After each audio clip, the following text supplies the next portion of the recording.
Nakipagbuno muna para sa kanyang buhay ang isang babaeng agila laban sa pangkat ng mga unggoy bago na iligtas sa Sawaga, Barangay Dalwangan, Bukidnon. Ayon sa Philippine Eagle Foundation, dumaan sa isang matinding laban para mabuhay ang agila na pinangalan ng Sawaga Dalwangan.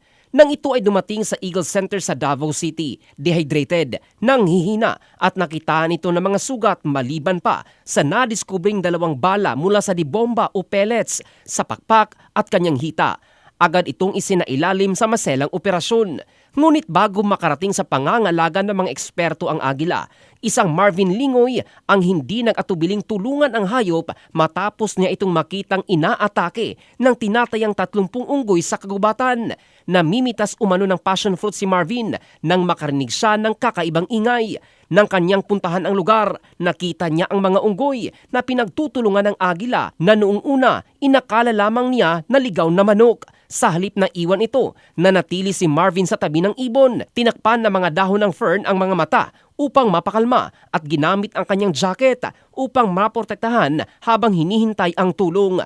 Dahil sa ginawa ni Marvin, pinuri siya ng netizens at publiko at tinawag siyang bayani dahil sa kanyang pagmamalasakit sa pambansang ibon ng Pilipinas. Samantala, dahil sa seryosong kalagayan ng agila, nananawagan ng Philippine Eagle Foundation sa Department of Environment and Natural Resources na magsagawa ng formal na investigasyon katuwang ang pulisya upang matukoy kung sino ang nasa likod ng pananakit dito na naging dahilan kaya't muntikan ng mapatay ng mga unggoy. Binigyang diin naman ng mga eksperto ang kahalagahan sa pangangalaga ng pambansang ibon sapagkat mas mababa na lamang sa 400 pares ng Philippine Eagle ang natitira sa kagubatan at ang pagkawala ng isang adult female na agila ay malaking dagok dahil umaabot pa ng 5 hanggang 7 taon bago sila maging ganap na handang magparami at karaniwang nangingitlog lamang kada 2 taon.